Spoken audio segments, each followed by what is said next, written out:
Good evening, everyone, and thanks so much for joining us tonight. I'm Sophie Erber. It was a big day in the courts here in Siouxland. Not one, but two long-standing murder trials came to a close today as judges in 2 counties handed down verdicts in ongoing bench trials. And they're our top story right now at 5. Starting off here in Woodbury County, earlier today, a judge found 30-year-old Jordan Henry guilty of second-degree murder and first-degree arson. This in the strangling death of Elizabeth Bachholdt from back in January of 2019. Anderson had originally planned on holding a hearing next week for the verdict, but that hearing has since been canceled.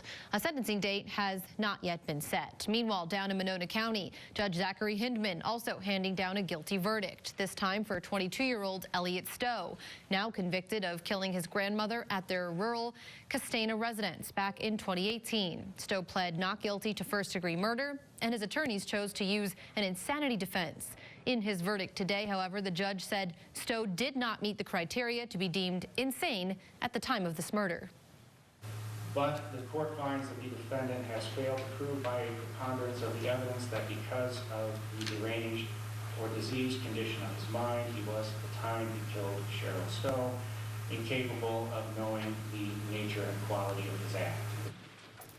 A sentencing date has not yet been set. Now convicted, Stowe faces up to life in prison. And 4 people are in custody tonight after a wild police chase yesterday morning in Dakota County. The Nebraska State Patrol says they tried to stop a vehicle on Highway 75 in South Sioux City, but that vehicle fled at a high rate of speed before it eventually crashed. Now, the people inside the vehicle then fled the scene, but were quickly apprehended. 24-year-old Kyle Badaroff, 28-year-old Chanel Horn, 29-year-old Arden Stabler, and 48-year-old Frederick Baxter, all taken into custody on drug charges. Turning now to politics, the president's election fraud allegations tonight getting some more pushback, this time from within his government. Top cybersecurity experts are refuting claims of election tampering, but that is not slowing some Republicans who say an investigation is still necessary. DC's Raquel Martin explains. We need to restore confidence. Republican Wisconsin Senator Ron Johnson, the chairman of the Senate Homeland Security Committee, says election fraud investigations must continue. We need to track down all these leads. We need to fully investigate them. We need to fully audit the results. Thursday, the nation's top cybersecurity officials declared the 2020 election the most secure in American history and said there is no evidence voting systems lost or changed votes. But Johnson isn't convinced. Just to say there's no evidence doesn't state categorically that there isn't fraud. You have to develop the evidence. Johnson is calling on whistleblowers to come forward to uncover irregularities he believes are likely because of massive mail-in voting. There have not been irregularities. But Wisconsin Democrat Tammy Baldwin says enough is enough. Accept the results. And it's time Republicans move on. The facts speak for themselves. The votes speak for themselves. She calls the president's refusal to concede and share classified intel with President-elect Joe Biden dangerous. Actually puts our nation at risk. I think that is being blown way out of proportion. Johnson says he doubts the former vice president is missing much. I get briefed in a secure setting all the time. I can maybe count on one hand, maybe one finger, the number of things that actually were classified that should have been that weren't already widely known. While other Republicans have joined Democrats' calls to share briefings, the White House isn't commenting. In Washington, Raquel Martin. It is time now for our first check on the weather. Meteorologist Marcus Beasley standing by. Marcus, another chilly day across Siouxland. We started off temperatures this morning frigid cold. That's right. We had temperatures this morning in the lower teens out there and even some single digits throughout the area, but warming up a little bit nicely today, at least compared to what we have seen this week. High temperature of 41 degrees recorded here in Sioux City, 38 in Wayne, 39 in Yankton, 37 in Lamar's, reaching up to 41 in Cherokee today, as well as Denison and Carroll, and 39 in Storm Lake. So temperatures out there warming up nicely to melt a lot of that snow. Forecast lows tonight, they will drop down into the upper 20s, but not nearly as cold as what we experienced last night. It does look like this weekend is going to be a little bit warmer, and even warmer temperatures move in for next week. I'll have more details on all of that in the 9 on 9 forecast. Sophie? All right, thanks a lot, Marcus. Turning our attention now to the latest COVID-19 numbers here in Siouxland. Woodbury County surpassing the 8,900 case mark after 130 new positive tests were reported today. 65 patients currently in hospital due to COVID-19. In Nebraska, Dakota County has 38 new positive tests today. The county has recorded a total of more than 2,800 confirmed cases. And in South Dakota, Yankton County reporting more than 1,200 total cases, with more than 400 of those being active. As the holiday season quickly approaches, Siouxland colleges are gearing up to help students begin to move off campus. Morningside College and the University of South Dakota have both made some adjustments to their fall semester calendars. So students will be moving off campus next week and then stay home for the remainder of the semester, taking all their finals online.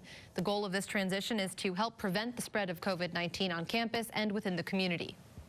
Students will go home, and when they go home, they'll be done with in-person classes, and they'll take their final exams online. So we're encouraging students to know that they're not sick, or at least know as well as they can that they're not sick before they go home. Later tonight at 6, KCAU 9 News reporter Marina Bach tells us how Siouxland students are reacting to this change in their schedule. Meanwhile, up in Sioux Center, Dordt University now requiring masks to be worn for all indoor events. The mandate will apply to all athletic, music, and fine arts events. Officials say that they will remind attendees to wear those masks properly throughout the event. One novel aspect of their policy is that these events will not begin until everyone is wearing a mask. The city of Norfolk also announcing they will be requiring face masks for all people who are visiting City Hall. The rule also applies to city council meetings and also their planning commission meetings. The city cites the rising number of COVID-19 cases in Madison County as the reason for this change. Meanwhile, Governor Pete Ricketts says that if hospitalization numbers in the state don't start going down, stricter measures will have to be put in place and soon. Some local health departments have already asked permission to impose mask mandates, but today the governor doubling down on his promise to never impose a statewide mandate. So again, I'm against mask mandates, and so the state's not going to approve that for local public health directors or local public health districts to do that. And my position on this has been very clear and something that we've kept maintained throughout the entire pandemic going back to last spring. And in other news tonight, today, Iowa Governor Kim Reynolds declaring Sunday of this week Iowa Recycles Day. With the governor's proclamation, Iowa will join many other states across the nation honoring America Recycles Day, which does fall officially on November 15th. The governor saying that the Iowa Recycling Association and Keep Iowa Beautiful organization were behind the effort to promote recycling statewide. Iowa native and American Idol winner Maddie Poppy will begin performing in Sioux City just in time for the holidays. Poppy is set to perform at the Orpheum on December 17th and perform songs from her new Christmas album. The Clarksville, Iowa native won season 16 of American Idol back in 2018. These tickets go on sale November 18th. If you'd like more information on the show and where you could buy those tickets, head to our website right now. The address there on your screen, SiouxlandProud.com. We know how to stay safe in public while trying not to catch coronavirus, but what happens if someone in your home already has it? Tips from the experts coming up next. And it is looking like we could see a few rain showers on Saturday. The snow will continue to melt away, and 50s and 60s for temperatures next week. Details on all of that after the break. You're watching KCAU 9 News with Sophie Erber and meteorologist Marcus Beasley. This is KCAU 9 News at 5. Thanks for sticking with us. One of those days, Marcus, where the sun was out for most of us throughout the day, but it still felt like winter here in fall. Yeah, especially with those winds. The winds are blowing out there today, gusting at times up to 30 miles per hour. So that really makes it feel much colder when your temperatures are stuck in the 30s and low 40s here throughout the day. The view right now from the KCAU 9 studio, brought to you by the Port Neal Welding Company, is quiet. We are seeing those mostly clear skies. The sun now beginning to set here throughout Siouxland, so darkness not too far away and colder temperatures to go along with that. Temperatures outside right now beginning to cool off already. We were in the lower 40s here in Sioux City, now in the upper 30s at 39, 37 in Wayne, 38 in Yankton right now. Temperature currently 37 in Lamar's, 34 in Orange City, 36 in Cherokee and Storm Lake at 34 degrees, a pair of 37s there in Denison and Carroll. So we are seeing things beginning to cool off, but still above freezing right now. Wind chill values, though, those are in the upper 20s and lower 30s, so it is feeling like it is below freezing outside. Wind speeds are around 15 to 20 miles per hour for most of us out of the south. 15-mile-per-hour winds in Sioux City, 20, and then some colder air moves back into next weekend. It looks like some 40s with maybe some interesting weather Saturday. That's something we'll have to keep watching.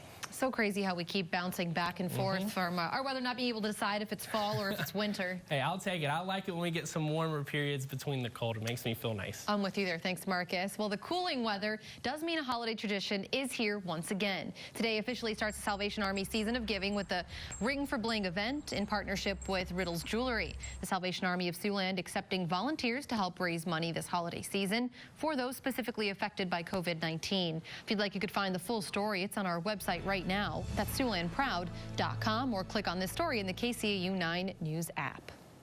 And do you know someone with a unique talent, hobby, or skill? If so, we want to hear about it as well. Later this month, we're sharing their stories. I hope you'll share those Siouxland stories with me. It's easy. Shoot us an email, news@kcautv.com. The address is on your screen. Briefly in that email, explain what it is that this person does that is so interesting. We want to tell their stories. When the pandemic first began, we heard many stories about people out at sea, trapped on cruise ships with infected passengers. You'll hear from a couple who survived coming up. But first, how to keep your home virus-free when someone in your household is quarantining there. Stay with us. We know when you're out in public, there are some ways to curb the spread of COVID-19. But how about sharing a home when someone there is in quarantine? We all try to social distance, wear a mask in public, but what happens when a COVID positive person lives here in your own home? We know that there are people that stay in the same home and don't, get infected. Infectious disease doctors say the best way to do that? Stay separated as much as possible. That means the COVID positive person should use a separate bedroom and separate bathroom if possible. This person should be trying to stay obviously out of those common areas. But if they can't, clean and disinfect electronics, doorknobs and handles, and hard surfaces, especially in the kitchen 3 times a day. And for soft surfaces like sofas and furniture, try to cover them. Those obviously make me nervous as far as sharing that sort of thing because, you are worried about the virus not being able to be killed on it with some of your standard cleaners. So you're probably going to get your best bet with using, some of the aerosol type cleaners on those. Experts say both healthy and sick people should wear a mask if in the same room. If you could open a window, if that's possible, something that can kind of help getting that, that air kind of circulating. Make sure that trash cans have liners for contaminated items. And when it's time to do the laundry, keep the sick person's items separate. And you could use, warmer water or hotter water, then go ahead and do that and dry in a dryer as hot as you can have it for the garment. As for air ducts possibly spreading the virus between rooms, I think it's less likely to be able to make it all the way through the ducts and go into the rooms. You can, move out if that's a possibility, especially people who maybe have some of these higher risk conditions. But if you did leave, when is it safe to move back in? The person is no longer considered contagious after they have 3 days without fever and 10 days after their symptoms started. Experts say in that case, the sick person should be feeling better enough to clean the house thoroughly before healthy people come back inside. Vacations are usually pretty memorable experiences, and one couple says they'll never forget the time they were trapped on a cruise ship during the COVID-19 outbreak. Their story next. She was trapped on a COVID-19 infected cruise ship with her husband for weeks. They survived, but what happened along the way is one for the history books. More than a month before any confirmed cases here in Florida, Gay and Phil Corder faced the threat of the novel coronavirus on their cruise ship in Japan. Now their journey back home to here in Crystal River is documented in Gay Corder's new book, Quarantine. In the epilogue of my book, my first words are, nobody knew. Confined to their cabin, Gay and Phil Corder knew they had to get off the Diamond Princess. I think the scariest thing for us was not just getting sick, but not being able to have each other to help through it. She remembers the captain announcing the first positive test just before they were about to disembark. Eventually, over 700 people got it, 14 died. Corder sounded the alarm about the unsafe conditions in a series of interviews with 8 on Your Side and national news outlets. I want to thank you, Justin, in particular, for following us through the whole thing, because we really felt you had our backs. 12 days into a 2-week quarantine, the U.S. government sent cargo planes to evacuate the Americans. The Corders traveled from Tokyo to Lackland Air Force Base in Texas. They kept testing negative for the virus while having to quarantine again. It was unpleasant, it was difficult, and we felt by putting up with the quarantine, we were keeping America safe. While on the base, Corder says the inspiration for her new book came during a phone conversation with her son. You have the best deal any writer ever had, he said. You're locked up for 2 weeks with nothing to do, and you have a great story to tell. Nearly 50 days after departing for what they hoped would be a dream vacation, the Corders finally returned home in early March. We get here on the beautiful Crystal River, we look out, and our hearts were full, and we said, why do we ever go anywhere else? And we asked Mrs. Corder whether she and her husband would get back on a cruise ship right now. She told me the answer is no until there's widespread distribution of an effective vaccine and more access to therapeutics.